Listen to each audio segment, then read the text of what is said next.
Now, moving on to the next thing. In terms of the broker you are sorted, account types, most important thing.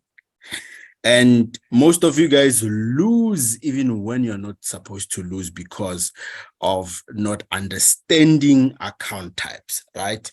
So moving to account types, allow me to just erase everything here. So account types, we have a couple of account types that we can basically use. So we have a standard account. We have actually, let me do this. Let me end with the smallest one. We have a standard, we have a bonus 100 account. We have a zero spread account. We have a zero spread account. We have what else? Let me just end with the micro, right? So each account type has a requirement. For example, on a standard account, you need about 600 rand to open a trade on NASDAQ using lot size 0.01. All these examples are denoted with lot size 0.01. You need $600 to open a NASDAQ trade on a standard account, provided your leverage is 1:1000 or more conditionally, meaning that if your leverage is lower, you might your leverage, if your leverage is smaller, you might need to consider funding with more money, but you need 600 rands. Now, bonus account, you need 300 rands. I'm referring to bonus 100. You need 300 rands to open 0.01 lot size on NASDAQ pair. Zero spread, you need the entire 600. So zero spread is mostly the same as standard, basically. So now all these three account types, standard, bonus, and zero spread, they're all the same, right? They are fixed at 100,000 units, right? So micro is the one that is slightly different, right? Keep in mind, I'll always primarily give examples using FBK markets because that is our family broker that I have full access to in terms of exploring. On micro account, you literally need as little as 5 rands to open a trade on NASDAQ, provided your leverage is 1:1000, right? You need as little as 5 rands, literally, to start, right? Ideally, the minimum deposit is 20 rand. This simply means that the system will only allow 20 rand from your bank account to your trading account. But if you happen to lose 15 rand and be left with 5 rand, you can still trade. It's not a problem. It's just that you can't find ideally with 5 rand, but you can still be able to trade, right? So I hope that makes sense. Now, the biggest question that I always get is, Coach, I have 1,000 rand. Which account is suitable for me? Coach, I have 2,000 rand. Which account is suitable for me? Coach, I have 150. Coach, I have 40 rand. Which account is suitable for me? Hence, I said everything that I'll be saying in this meeting is based on my personal experience. Ideally, personally, I would never use a standard account. Literally, I would never use a standard account if I have less than 2,000 rands. The biggest question is why? Because on a standard account, bonus, zero spread, I take them as the same, keep in mind. On a standard account using lot size 0.01, right? Literally 30 points against me, I will be sitting on a loss of about plus or minus 600, depending on the spread, right?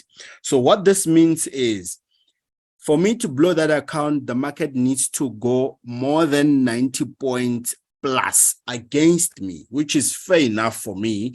I mean, I can take a loss if the market moves 90 points against me. That means that things were never going to go my way either way. So I would literally accept defeat if that's the case, right? Now, when it's like that, or when it's like this, now you know that ideally, if now, as much as you are allowed to trade NASDAQ with 600 rand or equivalent to $34 or $35 converted, 30 points against you, your account is blown, which is what some of you guys have experienced previously, right? Whereby you fund with 500, 600, 800, whatsoever, just slight balancing of rejection against you, therefore your account is blown. So which is why I say at least 2,000 rand from 0.01 is good enough for me, right? Now, the next question is, therefore, if I want to use micro account, how much do I need to have, right? So micro account is the smallest. You just need to deposit 20 rand. And then in terms of lot size, per 20 rand, you can be able to use lot size 0.04. But ideally, what I do is I would have 0.1 lot sizes times 4. So I would have 0.01, I would have 0.01, I would have 0.01, I would have 0.01, up until they total to the sum of 0.04. Obviously, ideally, this differs based on trading conditions and the broker that you're using at that time, right? So ideally, 0.01 times 4, sometimes it allows you one trade, sometimes two trades. It depends on the margin requirements. The margin, there's what we call, when you're trading with an A-book broker, there is what we call illiquidity, right? There's a word that we call illiquidity. Illiquidity,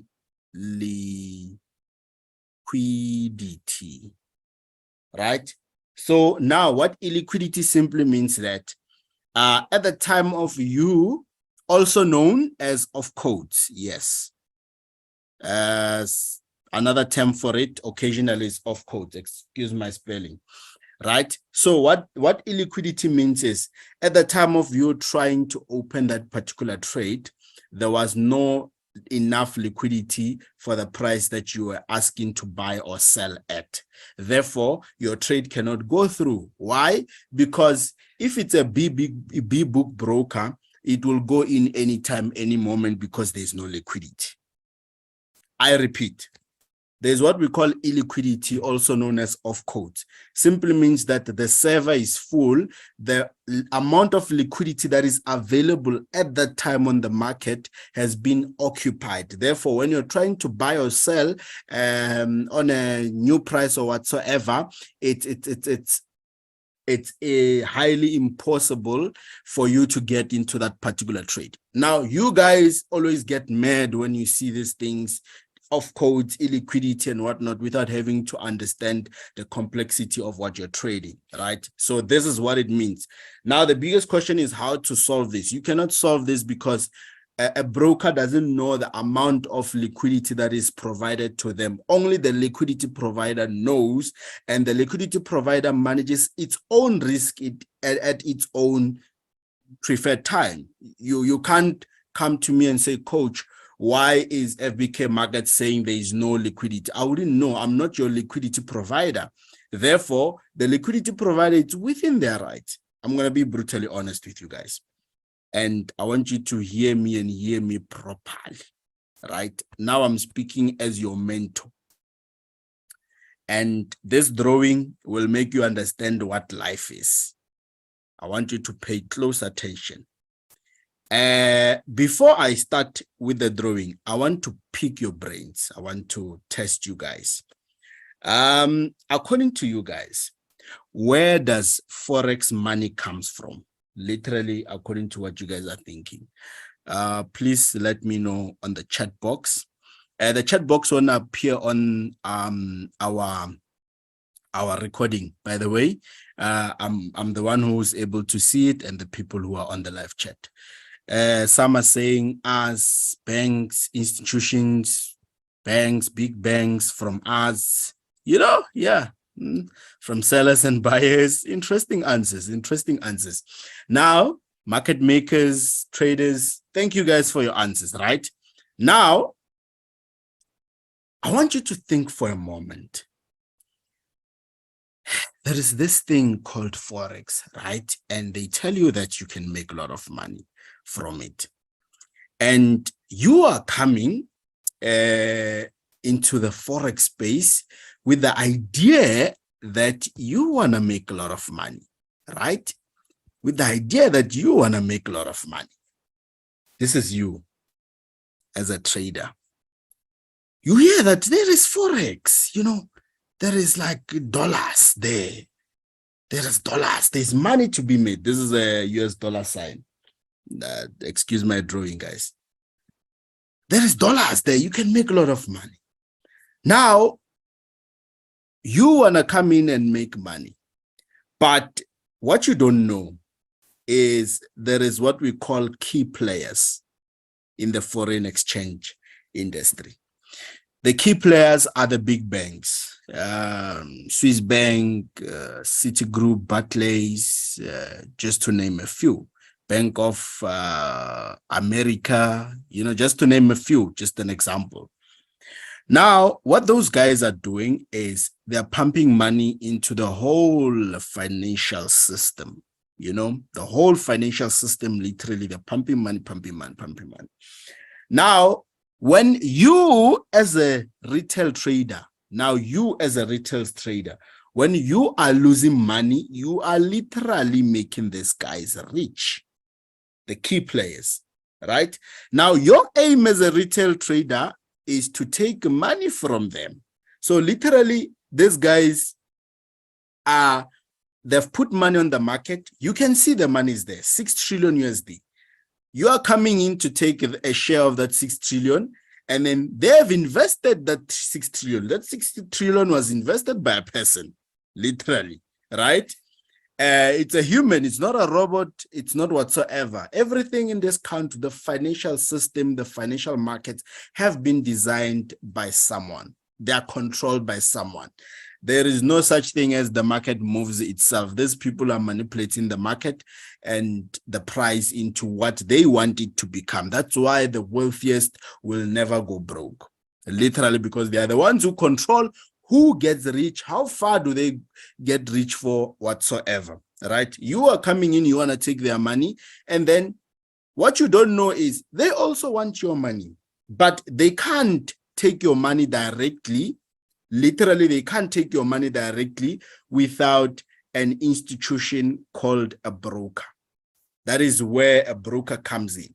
But ideally, on this chart, it's going to be you first, the broker, the liquidity, right? You cannot have direct access to the market. So therefore, they will be using the broker to take your money, right? So what I'm trying to teach you guys is stop crying when they manipulate you and you lose, right? Because they also need to make money. Through what? Through you losing. It's a dog-eat-dog world. If you think ideally this is not for you, then you might as well stop trading today. I don't think anyone will force you to come back. You know, it's a dog-eat-dog world. Unfortunately, you need to know the truth, my people.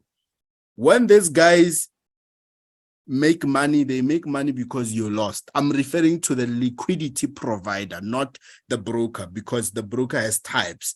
I'm referring to the liquidity provider, the ones who are giving each broker the prices. Look at the pricing. For example, right now, you're able to see my chart, right? NASDAQ is on 12,796. I'm referring to the people who are giving the pricing in real time. They want to make money out of you, and you want to make money out of them. Therefore, we will see who is the winner. Now, the nice part about it is when you're not greedy, you'll always come out as a winner. When you're very much consistent, you will always come out as a winner. I hope the broker and the account types has been explained thoroughly, and I'll be moving to the next topic, right? I'll take in questions after, guys, after everything.